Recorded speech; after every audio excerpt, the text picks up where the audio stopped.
It was interesting because I get to hear Caleb's daily / nightly debriefs of like what we'd filmed and stuff that day. And, you know, we were capturing some amazing stuff. We went to India, to Kolkata, and then we went on to Nepal. But yeah, you had a phrase that you kept saying where you were like, what's the story? Like, what is the story? But you're just filming. You're just filming as much as you can. Because like, if you're making a movie, you've got literal storyboard, shot for shot. You basically know what you're trying to capture. But documentary, you don't know what's coming, how it's going to unfold. And then it's like, and then how are you going to tell the story? What's the narrative? What's the key thing? I think that's probably one of the most stressful things about shooting a documentary is because as you go, you're just hoping the story unfolds well. You're hoping you have a good story arc. You're hoping and that you manage to capture it, right? Yeah, exactly. You're hoping that you're in the right place at the right time. Throughout the trek, you know, the group obviously kind of split up into two groups of different people at different paces. So it was kind of making the decision of, you know, do I trek with these guys for a bit and film, you know, their story unfolding, or do I go back down the trail and film with Sue for a little bit? And just trying to like juggle that and just hoping you're actually at the right place at the right time. It was an immense undertaking because, like you said, Salah, he was the only guy with the camera. Like, I mean, I was there. I did some stuff for radio and other stuff, but not anything to do with what you were doing. You basically climbed Everest Base Camp twice because no, seriously, running there. Caleb would back. have to because you've got to get shots of like say the team walking up a hill. So to do that, you've got to get up the hill first so that you can look back and film them coming up. And then maybe you need shots of them from behind going up the hill. So you run back down, try and capture the other side. Like you were just back and forth like a sheepdog. Bjorn was sharing those stories with me coming when he came back. I can only imagine. I couldn't even put myself in your shoes how you had to grab all that footage. But can I just ask, just removing yourself as a filmmaker for a second, you know, like there was a why that you went over there. You went over there with Bjorn and the team from Orphans Aid International to, you know, raise awareness and raise funds for what they're doing. Life over there is a far cry from life over here. You know, we're so far removed. What about the emotional connection that you had, removing yourself from the filmmaking side of things? What was that like for you?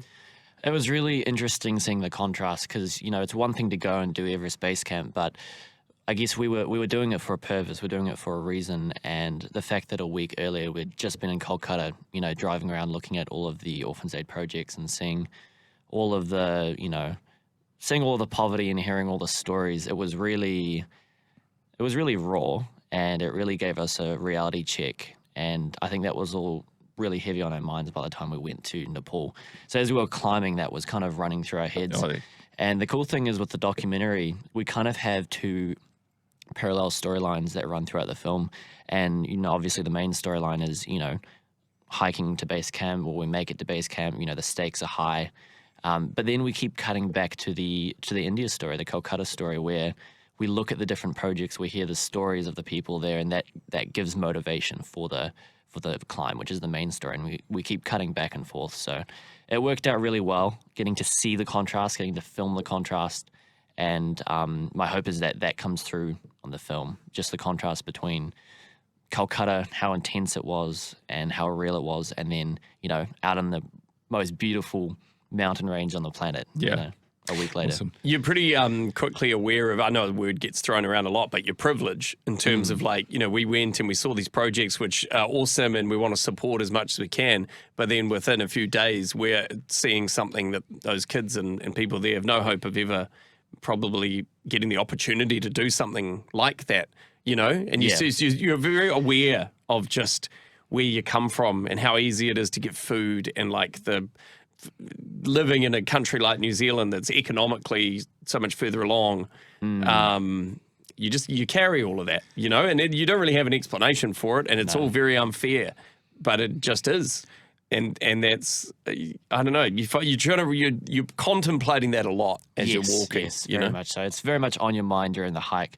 Like you even feel guilty complaining when you're hiking. You're like, you know, you've had a rough day, you've been climbing for 10, 12 hours, altitude sickness, and then you're like, you know, some of these people in India would do anything to get incoming experience. Well, you get to do it, right? This is the, you know, one of the reasons why this was made, so you can draw attention to what's happening over there. And the images that I've seen, and I've only seen, as I mentioned, I've only seen a snippet, really sort of bring it home to you is what you've just pointed out, the privilege that we have here.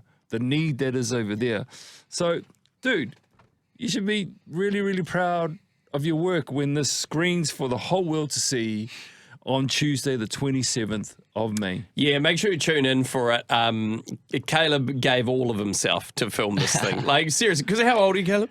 21. He's 17. He's 17 years old. He's 12. He's 21, right? And no, but the whole project was on his shoulders. Like, direction, capturing, making sure it was going to be good. And there's no redos. You can't come back to capture something you missed, or you lost the footage, or you didn't back something up. All of that was like the full weight of all of it.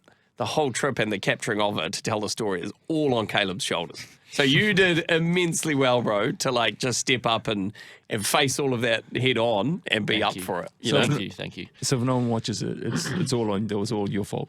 Yeah, pretty much. But are you only 21? I am 21. Yeah. Get out of here, Caleb. Unreal. Seriously, mate, you are very, very talented. I've had the pleasure of working with you too, Caleb. You're an extraordinarily talented young man. I've seen the documentary, and it's very powerful and very, very moving. It was cool for me getting to revisit some of the stuff from 6 months ago or so when we were there. But if you haven't seen it, it tells the story of what Orphans Aid does, where the money that you donate to them goes to, the work that happens in Kolkata. It really focuses in on some incredible stories and some great people. So it's worth a watch.